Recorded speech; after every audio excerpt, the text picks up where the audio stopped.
Time now for an in-depth look at the market news this afternoon, and for that I'm joined on the line by Dr. Kim Young-han, Professor of Global Economics at Sungkyunkwan University. Dr. Kim, thank you for making time today. Yeah, glad to be with you. So President Moon Jae-in has nominated the former Speaker of the National Assembly, Chung Sye-kyun, to serve as his new Prime Minister. The hope is that Jung's experience in business and economic policy will help Korea get through these difficult economic circumstances at home and abroad. What do you make of his appointment? Yeah, everybody hopes so, but personally I think his rich experience in business kind of management cannot be a real guarantee for the positive and hopeful future of the Korean economy. As well known to all kind of latest kind of Korean economic problem is rather structural. So in that context, I think, say, in addition to his effort and in addition to his pro-business style, I would say the real organized and kind of active policy effort in terms of the industrial policies to boost up the international competitiveness of the major Korean industry would be the real stepping stone to improve the Korean economy. Anyhow, overall, definitely his pro-business style and his rich experience cannot be really interpreted as a bad kind of signal for the near future Korean economy. Right. Well, one of those external issues has been trade in the region. The U.S. and China, though, have struck a Phase 1 trade deal. Still, though, lots of uncertainty coming from abroad. Boris Johnson's put a no-deal Brexit back on the table. Unrest continues in Hong Kong. What kind of impact could these have on the Korean economy in the near term?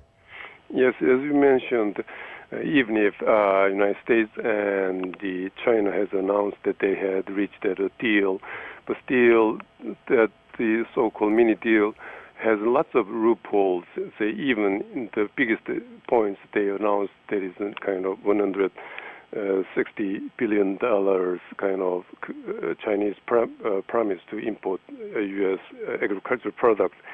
It does not show any concrete kind of timeline and the details. So even with respect to that small mini trade deal, there are lots of uncertainties. But still, more kind of significant and basic issues such as an U.S. approach to change Chinese kind of government-controlled industrial policies and government-controlled export and import control. All those issues remains as quite a rocky field for future negotiation and also future possible tension between two countries. And in addition to that, as you mentioned, so-called no Brexit uncertainties are still ongoing.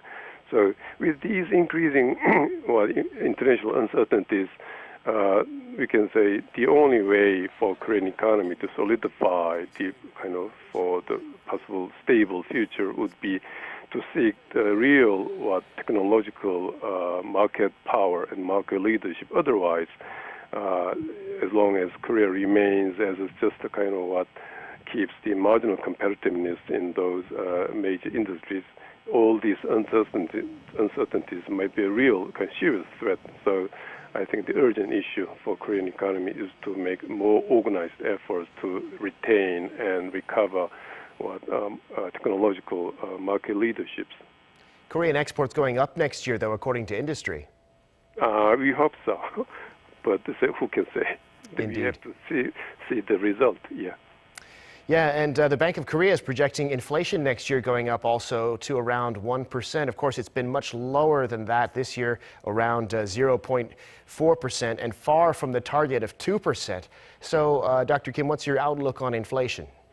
Yeah, this is another strong sign that even after the South Korean government's massive kind of public expenditure program, still the kind of inflation target that is, as you mentioned, 2%, has not been reached a long way from the current status. So it implies that kind of latest government decision to implement a very active and massive increase in the government kind of actions in terms of the public expenditures in the industrial policies and also including welfare expenditure, all those government expansionary policy can be supported by these quite a dismal performance in inflation rate. But however, although this low inflation rate provides a strong rationale for expansionary kind of policies, still those expansionary policies should have a very concrete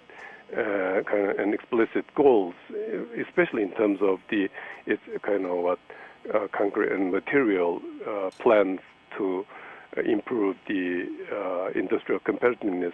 The simple expansion of government expenditure in the general welfare program might end up with another quite a dismal outcome in next year. So I would say the most urgent issue again would be government kind of reshape its kind of public expenditure policy, focusing on recovering industrial competitiveness in major leading industries. So quality rather than quantity, perhaps. Exactly. All right, Dr. Kim, thanks so much for sharing your insights today. We appreciate it. Thank you.